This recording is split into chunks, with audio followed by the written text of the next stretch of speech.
Baik, pada saat hari ini kita akan belajar firman Tuhan dalam 1 Timotius pasal yang keempat ayat yang ke-12. Jangan seorang pun menganggap engkau rendah karena engkau muda. Jadilah teladan bagi orang-orang percaya dalam perkataanmu, dalam tingkah lakumu, dalam kasihmu, dalam kesetiaanmu, dan dalam kesucianmu. Hari ini kita akan berbicara sebuah tema penting, yaitu bahwa kita sekarang sedang mengalami krisis keteladanan. Kita bukan cuma sekedar mengalami krisis-krisis yang lain, tapi khususnya di kalangan orang-orang percaya ada sebuah krisis yang sangat membahayakan, dan ini bisa akan membinasakan kalau tidak muncul orang-orang yang bisa menjadi teladan. Maka saya menyebut krisis keteladanan. Tahukah saudara, dalam bahasa Yunani diterjemahkan teladan itu adalah tupos.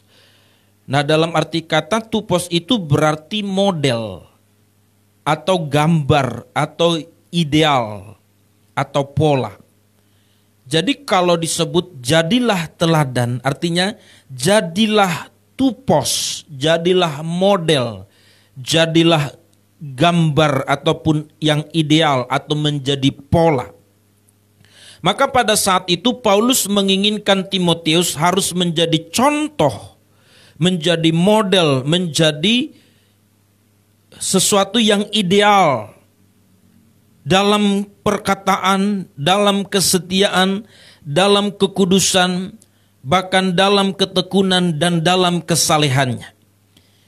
Maka saudaraku yang dikasihi oleh Tuhan, dapat kita memikirkan ataupun juga mengerti kenapa sampai Paulus menekankan hal itu kepada Timotius yang masih tergolong muda pada kala itu. Paulus menekankan kepada Timotius bukan bagaimana dia menjadi seorang, bukan cuma sekedar pelayan yang berapi-api, ataupun bagaimana dia berkhotbah dengan hebat, atau mungkin memiliki karunia-karunia dan lain sebagainya, walaupun itu adalah sesuatu yang Tuhan berikan, Tuhan sediakan bagi kita. Tetapi penekanan Paulus adalah jadilah teladan. Harus kita akui saudara-saudara bahwa zaman sekarang gereja sebenarnya bukan kekurangan anggota gereja, bahkan juga bukan kekurangan pelayan sebenarnya, juga bukan kekurangan pendeta, penginjil atau pengajar.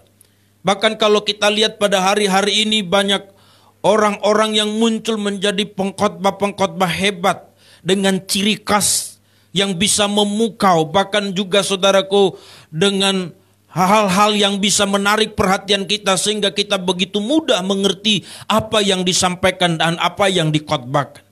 Pada hari-hari ini juga banyak bertaburan para pakar-pakar teologi yang menyuguhkan kepada kita pengertian-pengertian Alkitab yang selama ini mungkin kita tidak mengerti, tetapi oleh karena sumbangsi daripada apa yang mereka jelaskan, kita bisa mengerti dan kita bisa memahami. Pada zaman sekarang juga banyak saudaraku yang dikasihi oleh Tuhan, gereja-gereja yang tidak kekurangan dalam hal fasilitas, tidak kekurangan sebenarnya dalam hal gedung. Bahkan banyak gereja yang sudah melimpah sehingga gerejanya bisa dibangun begitu megah, begitu luks, dengan manajemen yang sangat bagus dan tata ibadah yang sangat rapi. Dan hal itu saudaraku yang dikasihi oleh Tuhan bisa merasakan jemaat yang hadir dengan kenyamanan, dengan keteduhan, dan dengan suasana yang begitu segar atau sejuk rasanya. Artinya apa yang saya maksud saudaraku yang dikasihi oleh Tuhan, kalau kita melihat orang Kristen atau kekristenan hari ini bukan kekurangan pendeta, bukan kekurangan pelayan, bukan kekurangan uang, atau bukan kekurangan sarana dan prasarana, bukan kekurangan gedung, atau bukan kekurangan para misionaris. Tetapi saya melihat saudaraku yang dikasihi oleh Tuhan, khususnya pada zaman sekarang, walaupun kita tidak bisa berkumpul bersama-sama, tidak bisa beribadah bersama-sama, tetapi kita tidak kekurangan sarana untuk bisa mendengar firman, untuk bisa beribadah walau melalui live streaming. Tapi ada sebuah krisis yang sedang terjadi, saudaraku, yaitu krisis keteladanan. Krisis keteladanan ini yang saudaraku yang dikasih oleh Tuhan, yang membuat orang tidak punya pola, tidak punya gambaran yang ideal. Bagaimana sebenarnya seorang Kristen yang benar itu.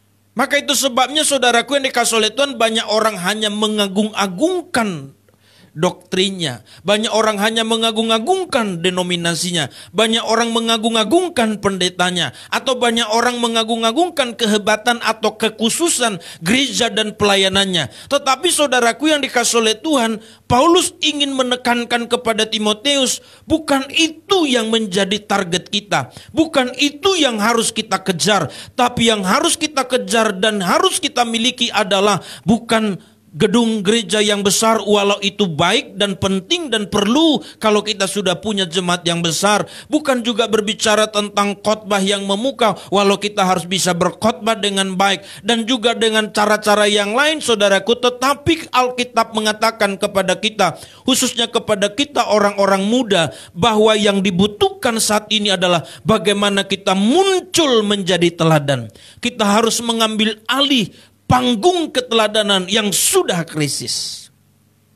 Saya tidak mengatakan tidak ada orang Kristen yang menjadi teladan. Tapi saya mengatakan bahwa sedikit yang bisa dijadikan menjadi teladan dalam perkataan, dalam kesetiaan, dalam kesucian, bahkan dalam tingkah laku. Hal ini yang dilihat Paulus pada kala itu. Saudara bisa bayangkan pada kala itu bukan cuma Timotius yang melayani di sana, apalagi dia tergolong muda. Kalau kita melihat saudara tradisi pada kala itu, orang di bawah umur 40 tahun, di bawah umur 40 tahun, maka itu dianggap masih terlalu muda untuk melayani atau apalagi berbicara di mimbar. Sebab banyak orang yang sudah menjadi lebih berpengalaman, lebih tua atau dituakan. Dan tradisi ini juga saudara sampai sekarang sebenarnya masih tetap ada. Itu sebabnya kalau yang muda bicara, orang tua biasanya ngomong apa? Kamu jangan banyak bicara. Saya lebih banyak makan garam daripada kamu.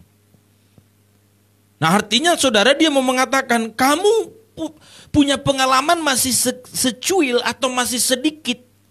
Kamu masih anak kemarin. Jangan banyak bicara. Saya sudah tua, sudah ubanan. Saya lebih banyak pengalaman atau saya lebih banyak makan garam. Ya memang juga benar juga dia lebih banyak makan garam. Makanya dia darah tinggi dan kolesterol. Karena dia lebih banyak makan garam. Tapi bisa nggak saudara bayangkan kalau kita menjadi muda nih, orang muda maksud saya, di bawah umur 40 tahun. Lalu di sekitaran kita itu adalah orang-orang tua yang sudah ubanan atau sudah mulai botak.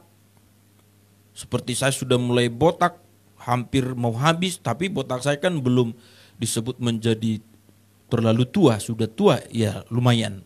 Tapi kalau ada orang tua kan yang sudah sampai botak begini, lalu tinggal di pinggir-pinggirnya saja rambutnya itu pun keriting, ubanan pula lagi saudara. Apalagi punya jambang lagi. Nah orang-orang seperti ini kan kita langsung berpikir, wah ini pasti profesor-profesor ini. Pasti punya pengalaman besar ini. Maka bayangkanlah kalau kita disuruh melayani di tengah-tengah orang seperti itu. Sudah pasti kita saudaraku yang dikasih oleh Tuhan merasa minder ataupun merasa tidak percaya diri. Apalagi kalau kita mau bicara orang-orang tua itu yang dituakan itu ngomong lagi sama kita. Gak usah banyak bicara. Saya lebih banyak makan garam. Nah kondisi ini yang dialami oleh Timotius pada kala itu. Paulus sedang menempatkan dia dalam sebuah pelayanan. Tetapi di pelayanan ataupun di daerah di mana dia melayani, banyak ahli-ahli Taurat atau banyak orang-orang yang paham Taurat, bahkan mungkin menjadi pakar. Secara usia mereka sudah tua, lebih berpengalaman, bahkan bisa lebih mahir dalam pelayanan. Tetapi pada kala itu saudaraku, bisa jadi secara pribadi Timotius pun merasa rendah, merasa minder. Maka saudara, disitulah yang disebut oleh Paulus, Timoteus, sekalipun engkau muda, jangan seorang pun merendahkanmu. Dalam kalimat lain saudaraku yang dikasihi oleh Tuhan, Paulus mau mengatakan memang secara usia kamu masih muda. Dibanding dengan mereka, kamu tidak punya pengalaman sebanyak mereka. Usia mereka lebih tua, mereka lebih pantas dihormati, mereka lebih pantas untuk bicara sebenarnya. Tetapi Paulus mengatakan benar, secara usia mereka adalah lebih tua, pengalaman pelayanan mereka lebih banyak. Bahkan mungkin saudaraku pengetahuan tentang kitab ataupun Taurat ataupun Alkitab mereka lebih mahir. Tetapi Paulus menekankan walaupun mereka punya semuanya itu, tapi bagi mereka tidak ada yang bisa dijadikan menjadi teladan. Ngerti sampai sini? Katakan amin. Karena tidak mungkin Paulus menekankan kepada Timoteus yang masih muda. Harusnya Paulus ngomong begini, Timoteus, teladani itu para bapak-bapak yang tua ya. Para orang-orang tua ini yang sudah menjadi sesepuh ataupun menjadi orang-orang yang berpengalaman panjang di pelayanan. Kamu teladani dia, kamu ikuti dia. Harusnya kan begitu Paulus bicara kepada Timoteus. Tapi justru Timoteus ditekankan oleh Paulus. Paulus mengatakan kepada dia, sekalipun engkau muda, jangan seorang pun menganggap engkau rendah. Jadi kalau kita analisa kalimat ini seolah-olah begini, Paulus mengatakan begini, supaya engkau tidak direndahkan, supaya engkau tidak diremehkan, supaya engkau tidak dikucilkan ataupun dikecilkan, engkau harus membuktikan melalui keteladanan hidupmu. Memang usiamu masih muda, pengalamanmu masih kecil, ataupun pengetahuanmu tentang kitab-kitab mungkin masih tergolong terbatas dibanding dengan mereka. Tapi kalau dipandang dari hal itu, memang kamu bisa direndahkan, bisa diremehkan, atau bisa dikecilkan. Tetapi sekarang engkau tidak boleh berangkat dari hal itu. Engkau harus membuktikan, engkau harus muncul menjadi teladan dalam perkataanmu, dalam kesucianmu, dalam tingkah lakumu, dan dalam kesetiaanmu. Katakan amin. Teman-teman sekalian, Bapak Ibu Saudara yang mendengar hari ini, mungkin kita masih tergolong muda. Dan kerap kali kita, saudaraku yang dikasihi oleh Tuhan, kurang ataupun tidak begitu dihargai atau tidak begitu didengar. Walaupun tujuan kita bukan supaya dihargai dan supaya didengar. Tapi Paulus menekankan kepada kita, bukan kekurangan orang pada kala itu pada zaman Timoteus. Bukan kekurangan pengajar, bukan kekurangan para pelayan, tapi yang kurang itu adalah orang yang menjadi teladan. Dengar dengan baik saudara-saudaraku yang dikasihi oleh Tuhan, hari ini juga sebenarnya pelayan banyak. Pelayan banyak, tapi penuai itu yang sedikit. Kalau Alkitab pernah berkata tuayan banyak, tapi pekerja sedikit. Pelayan belum tentu bekerja untuk menuai. Alkitab pernah berkata, Yesus pernah menegur orang-orang Yahudi, kamu sampai begitu habis-habisan menyeberang ke laut, ke danau, hanya untuk memikat hati orang supaya jadi pengikut agamamu. Jadi orang Yahudi habis-habisan loh, mati-matian untuk merekrut orang, menggarap orang gitu istilahnya. Sama seperti Paulus pada kala itu. Mati-matian untuk merekrut orang supaya menjadi pengikut agamanya.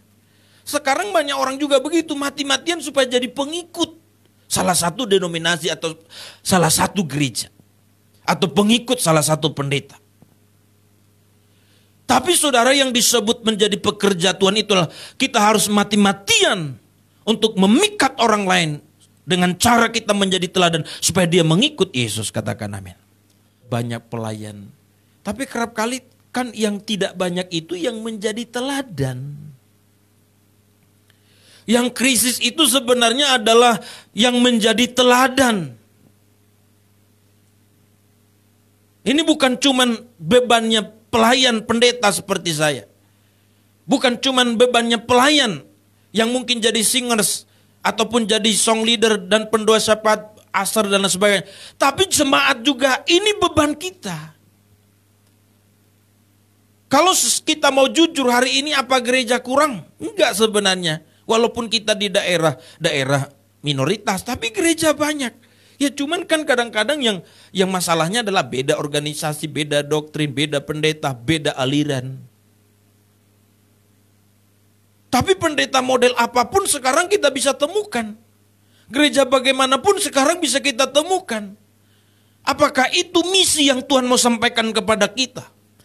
Padahal misi yang Tuhan mau sampaikan kepada kita menghadirkan gerejanya, yaitu engkau dan saya hari ini. Bukan cuma sekedar bagaimana kita memperbanyak anggota-anggota gereja, tapi harus memperbanyak orang-orang yang menguasai panggung keteladanan. Katakan amin. Secara ekonomi mungkin kita terbatas. Orang tidak akan pernah memandang kita karena ekonomi kita terbatas. Dari sisi usia apalagi orang akan melecehkan kita karena kita masih tergolong muda. Bahkan mungkin dari sisi pendidikan kita bukan S1. Apalagi S2, S3, S-teler, S-dower. Bahkan S-lilin, saudaraku. Kalau secara pendidikan kita mungkin sangat jauh. Maka kalau dalam hal itu orang akan merendahkanmu. Apalah kau tahu, kau cuma tamat SMA. Atau tamat S3, artinya SD, SMP, SMA. Itu pun juga SMA-nya 3 kali pindah.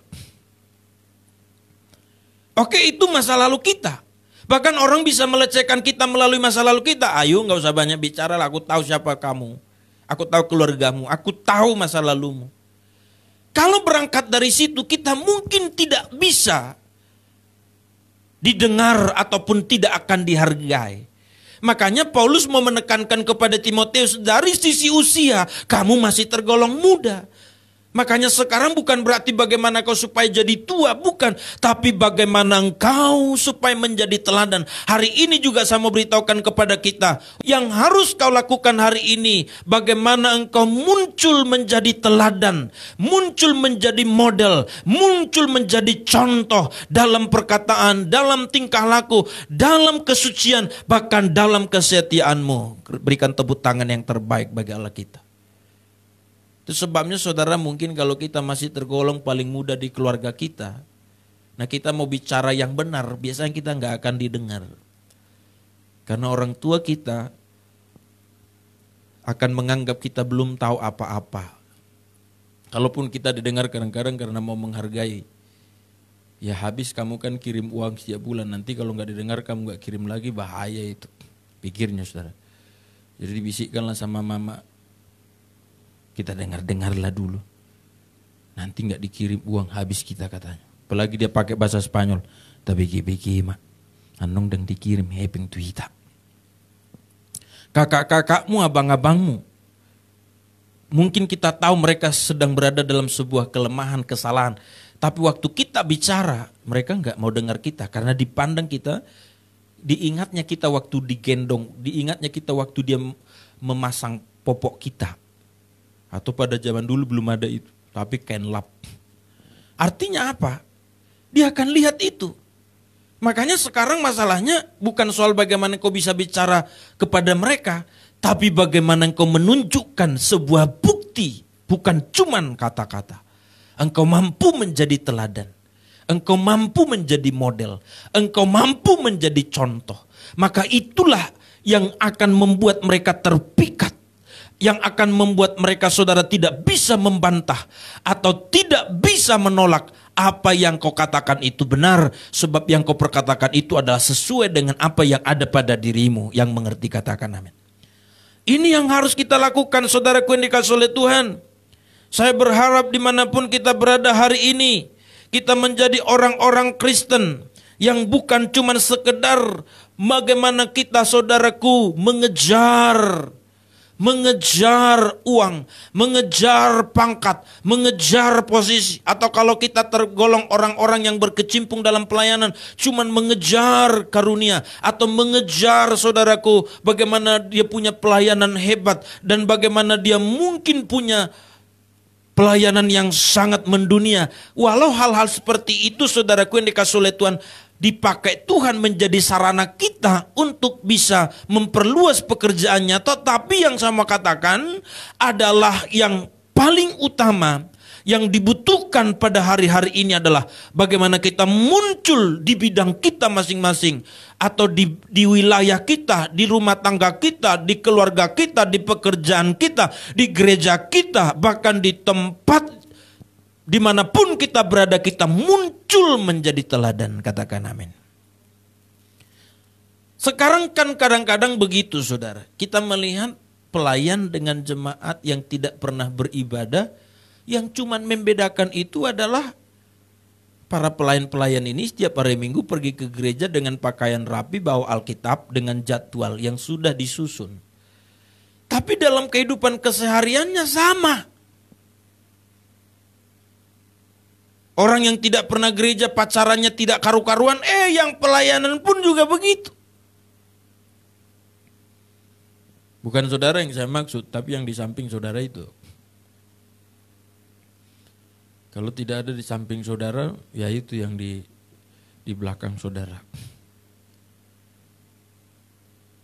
Kadang-kadang saudaraku, orang yang rajin gereja atau pelayan, bahkan ada beberapa pendeta juga seperti saya. Ya pelayanan semua lancar. Tapi bicaranya di luar saudara. Enggak ada bedanya dengan orang yang tidak mengenal Tuhan.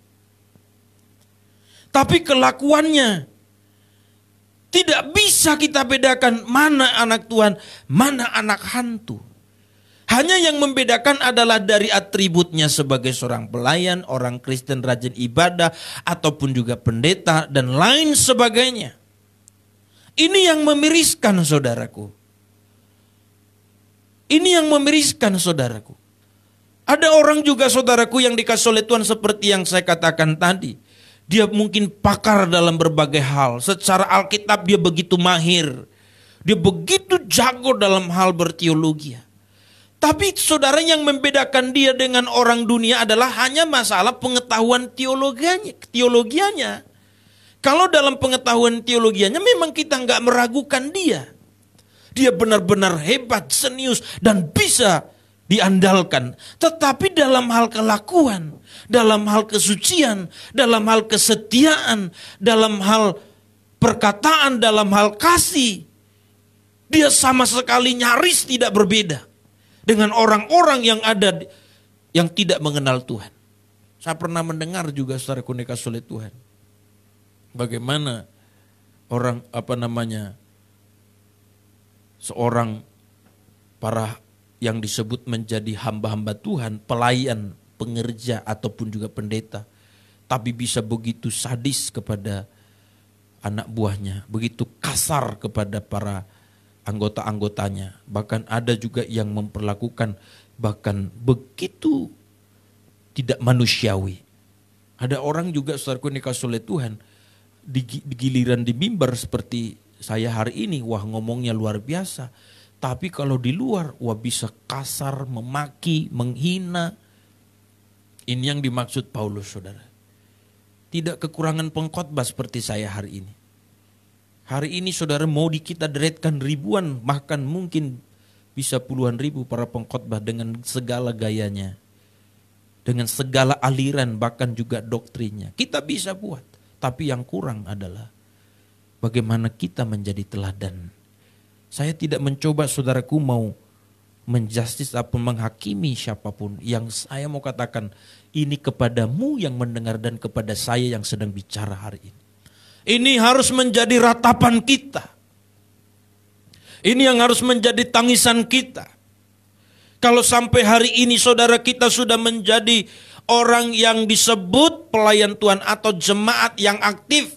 Saudara yang tidak aktif atau jemaat yang hanya sekedar jemaat, jangan saudara berpikir, wah itulah makanya saya tidak mau jadi pendeta, jadi pelayan. Kamu juga bagian dari apa yang disebut oleh Paulus ini. Makanya saudara, Paulus menekankan kepada Timotius supaya engkau tidak direndahkan hanya karena engkau muda. Jadilah teladan dalam perkataan, dalam tingkah lakumu, dalam kasihmu, dalam kesetiaanmu, dan dalam kesucian hidupmu. Timotius yang masih muda harus mengambil alih panggung keteladanan yang sudah krisis selama ini. Dan kalau dia berangkat dari usia dan tidak mungkin bisa mengambil alih panggung keteladanan itu. Sehingga Paulus mengatakan, saya ulang sekali lagi, jangan seorang pun menganggap engkau rendah. Artinya jangan sampai orang meragukanmu. Jangan sampai orang meremehkanmu. Jangan sampai orang tidak mempercayaimu. Maka satu-satunya cara untuk meyakinkan mereka adalah kamu harus menunjukkan keteladananmu dalam perkataanmu, dalam tingkah lakumu, dalam kasihmu, dalam kesetiaanmu, dalam kesucianmu. Demikian juga kehidupan kita saat ini.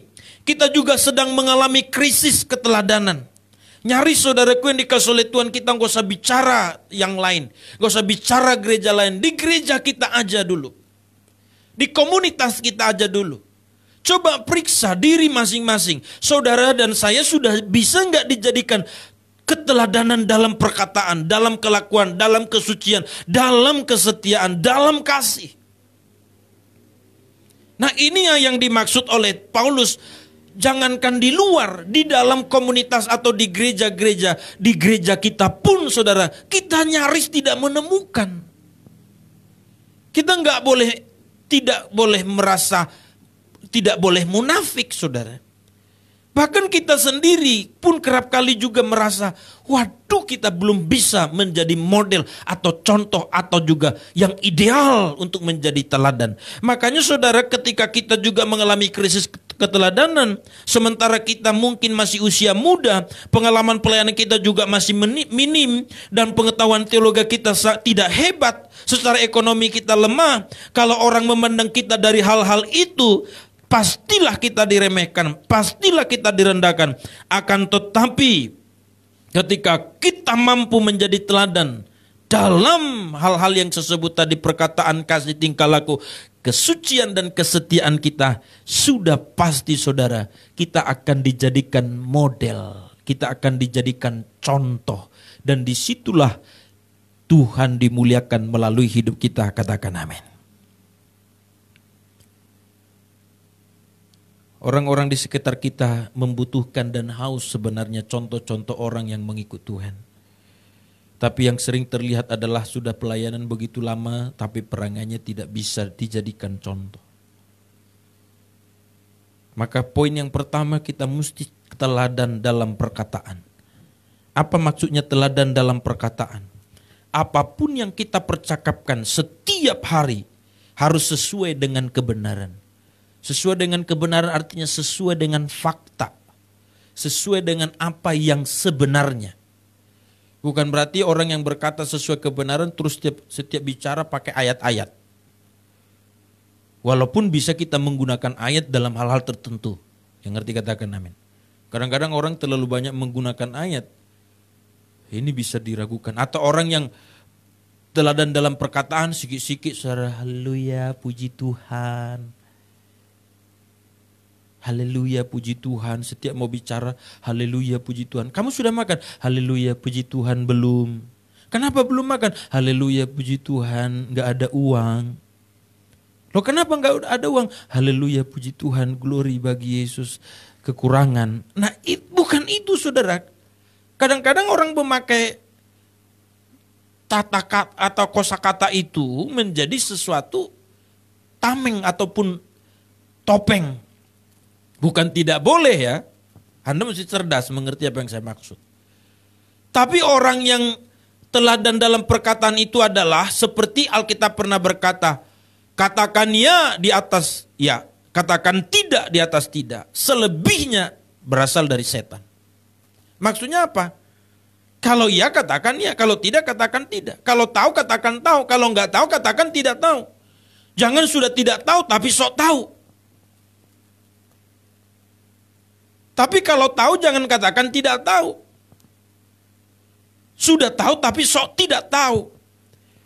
Makanya saudaraku ini dikasih oleh Tuhan, teladan dalam perkataan artinya apapun yang kita percakapkan setiap hari harus sesuai dengan kebenaran. Tidak boleh membual. Tidak boleh berkata sembrono. Tidak boleh berkata dusta dan palsu. Dan tidak boleh berkata kotor dan kosong. Saya mengerti saudara, khususnya pada anak-anak muda, masih rentan dengan cakap-cakap sembrono dan kotor. Sembrono itu artinya sesuatu nggak bernilai, nggak berarti, melecehkan, menghina, merendahkan orang, apalagi cakap kotor. Ini termasuk saudara yang mendengar hari ini. Saya yakin masih banyak yang belum beres perkataannya. Makanya kerap kali kita kan begitu. Contohnya waktu kita di hostel, di rumah, di pekerjaan, tiba-tiba saudaraku kita dalam emosi dan marah, ini maaf 1000 kali maaf ya. Waktu kita emosi 1000 kali maaf, kita ngomong dasar kurang ajar, babi, anjing. Lalu ketika orang di sekitar kita mendengar itu, maka orang itu pasti tersandung. Padahal memang mungkin kita akan menyesali dan bertobat ataupun minta ampun sama Tuhan. Tapi hal itu bisa menjadi sandungan. Itu sebabnya hari ini awasi setiap perkataan. Berapa banyak orang juga saudaraku yang dikasih oleh Tuhan tidak bisa menjadi teladan. Sebab apa yang di ngomonginya tidak sesuai kenyataan. Bicaranya banyak. Tapi apa yang dibicarakan nyaris tidak ada yang tepat. Itu sebabnya kalau saudara tidak perlu bicara, gak usah bicara. Gak apa-apa kita disebut jadi pendiam. Daripada banyak bicara, tapi semua yang kita bicarakan omong kosong, saudara. Juga saudara yang banyak bicara bukan berarti tidak jadi tidak berbicara. Nanti saudara akan cepat ompong karena kalau saudara banyak bicara tiba-tiba nggak bicara, itu gigi saudara bisa bergetar-getar, saudaraku. Tapi yang saya maksud gini, bukan soal masalah banyak bicara atau tidak banyak bicara, sebab ada orang punya tipikal begitu. Tapi isi pembicaraan kita harus saudaraku sesuai dengan apa yang sebenarnya. Gak usah ditambah-tambah, gak usah dibumbu-bumbui. Kecuali itu untuk menekankan arti. Kan ada begitu, kita mesti membuat sebuah contoh atau ilustrasi untuk menekankan arti atau untuk memberi pengertian yang lebih dalam. Makanya Efesus pasal 4 ayat yang ke-29 berkata, janganlah ada perkataan kotor keluar dari mulutmu. Sekali lagi saudara, janganlah ada perkataan kotor keluar dari mulutmu. Tetapi pakailah perkataan yang baik untuk membangun, di mana perlu supaya mereka yang mendengarnya beroleh kasih karunia. Ini dikatakan dalam Efesus pasal 4 ayat 29. Dan juga dalam Efesus pasal 5 ayat 4 mengatakan begini. Demikian juga perkataan yang kotor, yang kosong, atau yang sembrono. Karena hal-hal ini tidak pantas. Tetapi sebaliknya ucapkanlah syukur. Ini keteladanan kita Bapak Ibu Saudara. Saya mengerti tidak mudah bagi kita untuk beralih. Dari yang dulu biasa sembarangan bicara, biasa ngomong apa aja, tanpa fakta, tanpa dasar, ngomong kotor, ngomong corok. Saya tidak mencoba menghakimimu hari ini, saya sedang mengajarimu. Karena di sini kita dibutuhkan menjadi orang yang menjadi teladan, katakan amin. Supaya tempatmu menjadi orang-orang yang percaya kepada Tuhan. Belajar memperkatakan perkataan yang benar mulai hari ini. Belajar mengekang lidah. Kalau tidak perlu diceritakan, tidak usah diceritakan. Nggak apa-apa kita disebut saudaraku miskin informasi, miskin bicara daripada banyak bicara. Tapi semua yang kita bicarakan sembrono dan omong kosong. Amin saudara. Paulus ingin juga menekankan kepada Timotius pada kala itu. Kalau masalah bicara, oh orang-orang itu paling hebat, paling ahli, bahkan bisa profesor. Itu menurut, kalau kita analisa perkataan Paulus ini. Tapi yang tidak ada pada mereka adalah bukan soal mereka tidak pintar bicara. Tapi mereka tidak bisa menjadi contoh dalam perkataan. Yang kedua saudara dikatakan, teladan dalam tingkah laku. Artinya bahwa ukuran tingkah laku kita harus sepadan dengan firman Tuhan. Harus sejalan dengan firman Tuhan. Tingkah laku kita harus dibentuk oleh firman Tuhan. Bukan dibentuk kebiasaan. Bukan dibentuk budaya. Bukan dibentuk tren. Ada banyak orang begitu. Ya memang begini kebiasaanku. Kelakuan itu kan kalau pengertian sederhananya, sikap kita, sopan santun kita, respek kita, respon kita kepada orang. Ada orang begitu loh kelakuannya bagaimana tidak karu-karuan. Menghadapi orang tua, tidak memperlakukan orang tua sebagai sosok yang dihormati. Bicara kepada orang yang lebih tua tapi dianggap semacam adiknya. Tetapi saudaraku ini kasih oleh Tuhan, bagaimana kita memperlakukan ataupun sikap kita kepada orang lain, bukan cuma berkata Pak, Bu, bukan. Tapi dari sikap kita juga menunjukkan kita memang benar-benar meletakkan atau menempatkan orang itu di posisi yang pantas untuk dihormati. Katakan amin. Itu sebabnya saudara dikatakan dalam 2 Timotius 3:16, segala tulisan yang diilhamkan oleh Allah memang bermanfaat untuk mengajar, untuk menyatakan kesalahan, untuk memperbaiki kelakuan. Sebabnya saya katakan tadi, ukuran kelakuan kita harus diukur berdasarkan kesepadanan kepada firman Allah. Bukan kepada kebiasaan, bukan kepada budaya, bukan kepada tren yang sedang ada pada saat ini atau pada zamannya. Tapi dikatakan firman Allah itulah yang mengajarkan kita memperbaiki kelakuan. Kata memperbaiki kelakuan di sini adalah berarti ada kekurang tepatan, ada yang kurang sempurna dari kelakuan kita. Kalau kita berangkat hanya dari tata krama ataupun dari sopan santun berdasarkan budaya, berdasarkan kebiasaan atau berdasarkan tren. Makanya saudara, hanya firman Tuhan yang bisa mengembalikan kita kepada kelakuan yang seharusnya. Itu sebabnya dikatakan oleh Paulus kepada Timotius dalam 2 Timotius 3:16. Segala tulisan yang diilhamkan Allah memang bermanfaat untuk mengajar, untuk menyatakan kesalahan, untuk memperbaiki kelakuan, dan untuk mendidik orang dalam kebenaran. Katakan amin. Paulus juga menekankan kepada Timotius untuk menjadi teladan dalam kasih. Kasih yang bagaimana? Kasih yang harus kita miliki adalah kasih yang tak bersyarat. Katakan tak bersyarat. Tanpa memandang orang itu baik atau tidak. Tanpa memandang sukunya, agamanya, ras ataupun kaum dan bangsanya.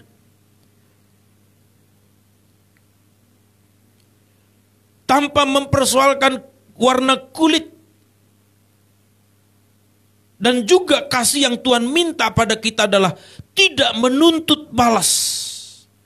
Makanya Alkitab pernah berkata, kalau engkau mengasihi orang yang berbuat kepadamu, tepatnya dikatakan pada Matius pasal yang ke-5 ayat 46, kita banyak baca ayat pada hari ini. Matius pasal 5 ayat 46 mengatakan apa? Apabila kamu mengasihi orang yang mengasihi kamu, apa upahmu? Bukankah pemungut cukai juga berbuat demikian? Jadi kalimat ini menunjukkan kepada kita, kalau kasihmu bersyarat, kalau kasihmu pilih kasih, dan kalau kasihmu menuntut balas, apa beda kasihmu itu dengan orang-orang dunia, termasuk pemungut cukai yang disebut sebagai orang pendosa atau yang jahat di kalangan orang Yahudi pada kala itu.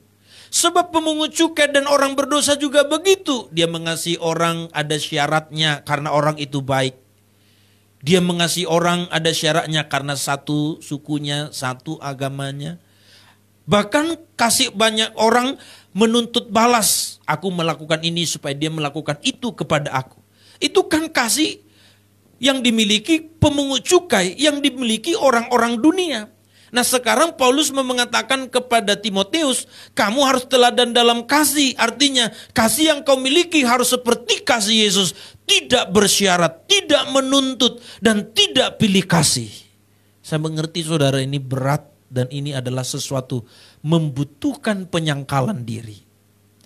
Ini perbedaan kita dan inilah yang krisis selama ini. Kalau kita boleh jujur, termasuk saya, kita membuat sesuatu kepada orang, gak usah munafik saudara. Kita masih sering mengharapkan balasan, walaupun itu mungkin kadarnya besar atau kecil. Dan itu yang harus kita ratapi.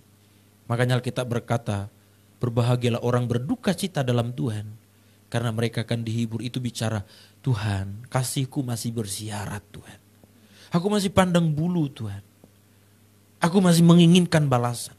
Makanya kerap kali kan gitu waktu kita membuat hal kecil kepada seseorang, tapi orang itu tidak mengingat kita. Ada rasa geram, marah. Itu membuktikan saudara butuh balasan sebenarnya. Walaupun kita bilang, kamu kok gak diingat sama dia? Padahal kamu yang tolong dia. Gak apa-apa, aku tulus kok. Tapi jujur pada diri saudara. Hatimu dan hatiku sama-sama hati manusia pasti membutuhkan perombakan, perubahan. Katakan amin. Level kasih yang tidak ada sekarang adalah level kasih seperti yang Tuhan Yesus mau.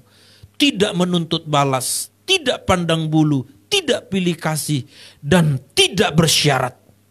Tapi harus Anda pahami, saat kita mengekspresikan kasih itu, bukan berarti kita harus menuruti semua permintaan orang lain.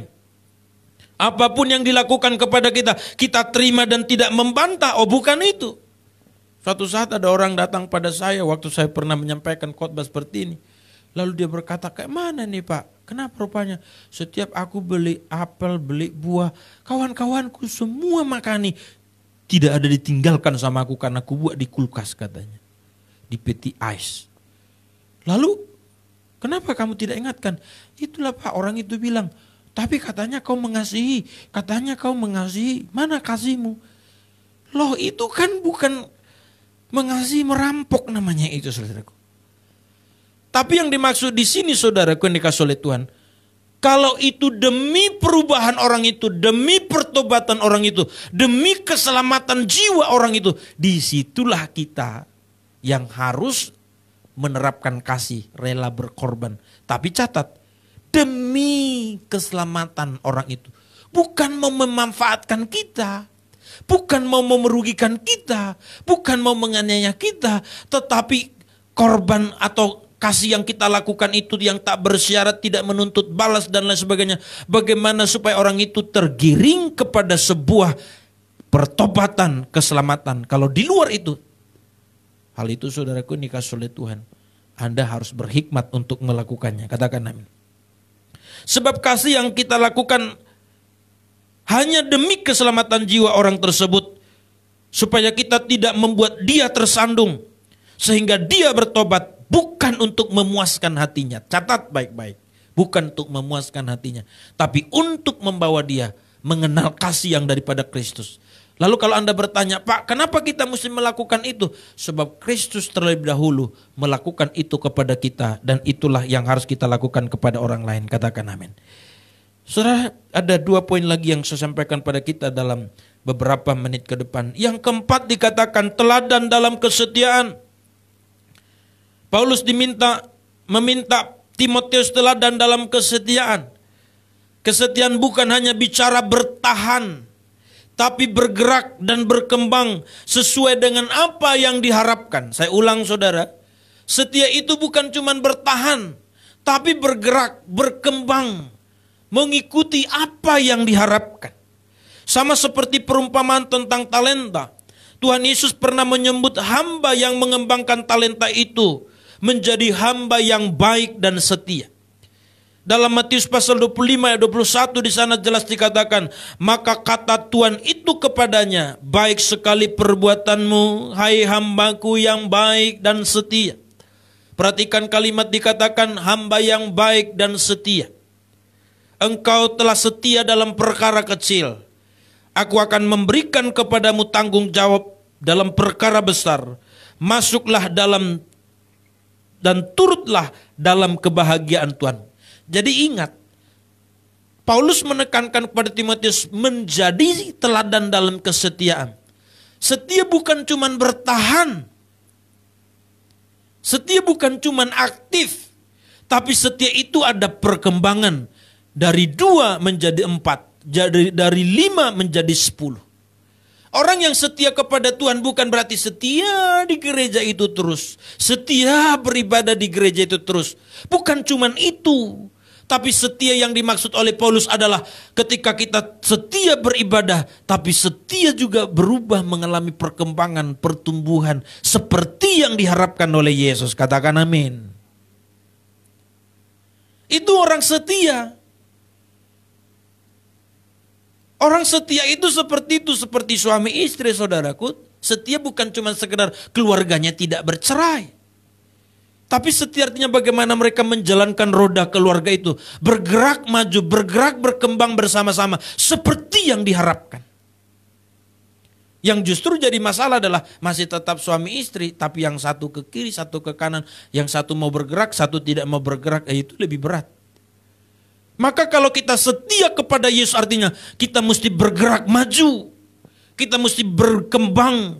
Kita mesti berjalan bersama dengan Dia. Kita mesti meningkatkan iman kita, hidup kita, karakter kita. Sehingga kita menjadi teladan dalam kesetiaan. Maka orang-orang akan melihat kesetiaan kita bukan hanya sekedar bertahan jadi anggota gereja, bertahan jadi orang Kristen, atau bertahan menjadi pelayan atau pendeta. Tapi kita menjadi setia adalah ketika kita bisa bergerak, mengembangkan apa yang harus kita kembangkan di dalam Tuhan. Dan itulah yang disebut hamba yang baik dan setia.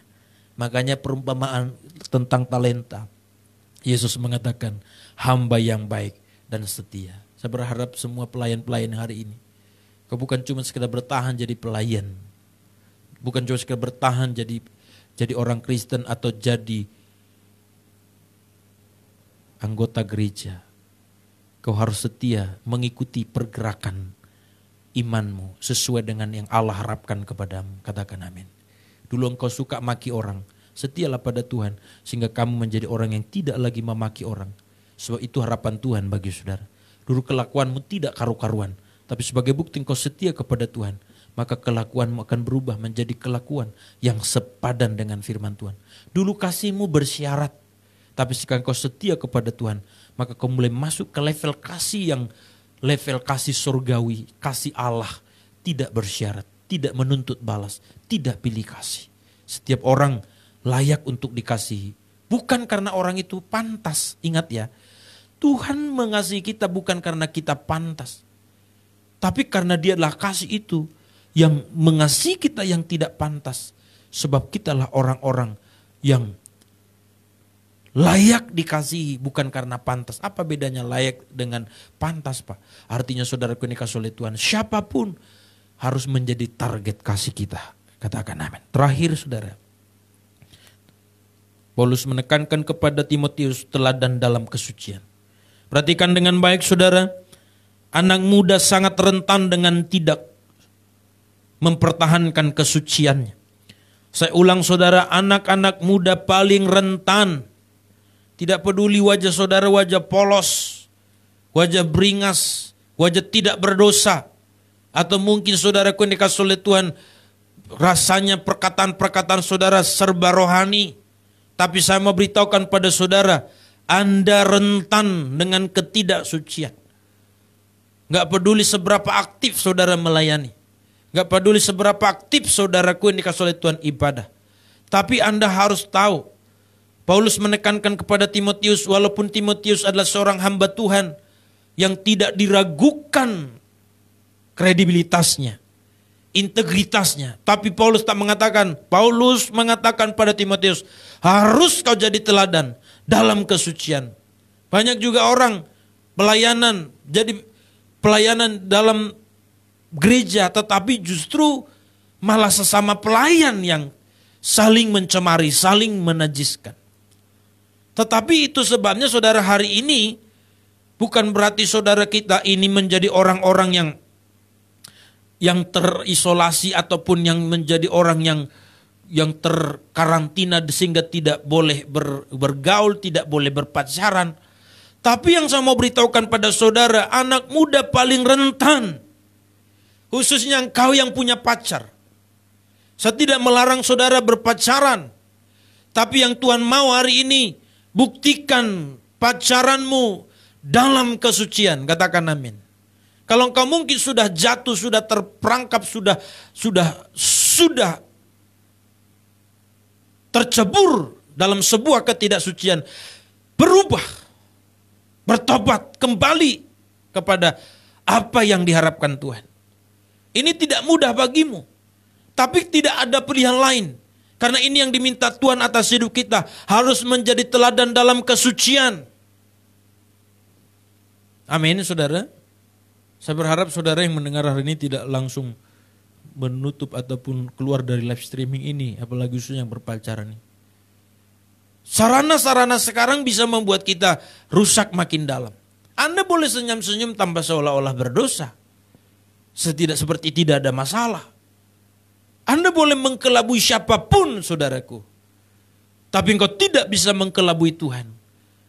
Yang Tuhan harapkan dari engkau hari ini adalah bukan cuma wajah polos saudara, wajah tidak berdosa. Ataupun mungkin saudara menjadi orang-orang yang kelihatan begitu rohani. Tapi kalau engkau tidak menjaga kesucianmu, itu yang melukai hati Tuhan. Dan seandainya engkau sedang jatuh hari ini, saya datang bukan untuk menghakimimu. Saya datang untuk membangkitkanmu. Tinggalkan itu. Supaya engkau menjadi teladan dalam kesucian, katakan amin. Allah mengasihimu, orang lain bisa aja saudaraku menjustismu. Tetapi Allah mengasihi saudara. Makanya saudara, Timotius harus menjadi teladan dalam kesucian. Di tengah banyak orang muda yang tidak lagi menjaga kesucian hidupnya. Yang tidak lagi bisa menjaga bagaimana menjaga kemurnian hidupnya, kekudusan jiwa, kekudusan hidupnya, kekudusan tubuhnya. Dan kesucian tidak bisa dijaga hanya karena takut konsekuensi. Kesucian tidak bisa dijaga hanya karena takut akibat. Tapi kesucian kita hanya bisa dijaga ketika kita menjaganya sesuai firman Tuhan, katakan amin. Saya memohon kepada setiap kita hari ini. Saya mengerti yang dengar hari ini jemaat yang tergembalakan di GBI Econ City, mayoritas perempuan. Aku sangat mengasihimu, kami sangat mengasihimu. Sangat mencintaimu di dalam Tuhan. Saya harap engkau meletakkan diri menjadi seorang wanita, bahkan seorang laki-laki yang punya harga diri surgawi. Pertaruhannya, apapun yang harus kau pertaruhannya. Mungkin kau harus ditinggalkan, mungkin harus diputuskan, atau mungkin kau harus dicibir. Tapi kau harus memilih sebuah keputusan yang tepat. Saya yakin Tuhan pasti akan membela saudara. Sebabnya saudaraku yang dikasihi oleh Tuhan, ada orang mungkin takut hanya karena takut terungkap atau takut hukuman, takut dibully. Maaf, 1000 kali maaf, takut hamil di luar nikah. Saudara jangan pikir kalau saudara tidak ketahuan, lalu saudara selesai. Pasti batinmu menjadi musuhmu. Dan setan terus mengintimidasimu. Maka salah satu cara membuat engkau supaya engkau bebas, bertobat. Dengan cara apa? Kembali kepada Tuhan. Apa yang membuatmu selama ini bisa tercebur dalam dosa itu? Kamu terlalu sering keluar dengan pacarmu di tempat-tempat yang bisa membuat saudara bisa lupa diri dan jatuh kepada perzinahan. Hindari hal itu. Atau saudara sering membicarakan hal yang menyangkut kepada apa yang bisa membuat saudara terpengaruh dan terpacu kepada sebuah nafsu yang membuat saudara bisa jatuh. Harus hindari itu. Termasuk melalui media-media. Saudara harus hindari itu. Harus lebih memilih saudara hidup dalam kesucian daripada harus mempertahankan sebuah hubungan yang kelak akan merusak hidup saudara. Ini berat bagi kita, tetapi Tuhan akan memberikan kita kemampuan. Ayat yang terakhir saudaraku yang dikasihi oleh Tuhan yang kita baca hari ini. Mazmur pasal 119 ayat 9 mengatakan begini. Mazmur 119 ayat 9 mengatakan, dengan apakah seorang muda mempertahankan kelakuannya bersih dengan menjaganya sesuai dengan firman. Dan dalam Amsal pasal 22 ayat Amsal 22 ayat 11 mengatakan begini. Amsal 22 ayat 11. Orang yang mencintai kesucian hati dan yang manis bicaranya menjadi sahabat raja. Artinya apa? Kalau engkau hidup dalam kesucian, Alkitab pernah berkata, berbahagialah orang yang suci hatinya, sebab mereka akan melihat Allah. Artinya kita menjadi sahabat Allah, katakan amin. Bahkan Alkitab juga pernah berkata, kuduslah kamu sebab aku kudus, kata Alkitab. Tanpa kekudusan tidak seorang pun melihat Allah. Umat yang dikasihi oleh Tuhan, hari ini seperti yang saya katakan, masalah terbesar bukan cuma krisis ekonomi, krisis kesehatan, tapi masalah yang paling berat yang harus kita penuhi, krisis keteladanan. Kita masih tergolong muda, tapi gak boleh pesimis. Gak boleh saudara merasa tidak percaya diri untuk bangkit menjadi teladan. Apalagi tidak berniat sama sekali. Saya berharap saudara mesti bangkit penuh gairah, penuh semangat. Sekalipun secara usia, secara ekonomi, secara pengalaman kita begitu dangkal, mungkin begitu direndahkan, begitu diremehkan. Tapi jangan seorang pun menganggap engkau rendah. Kita harus menjadi teladan dalam perkataan, dalam kasih, tingkah laku, kesetiaan dan kesucian. Berikan tepuk tangan yang terbaik bagi Allah kita.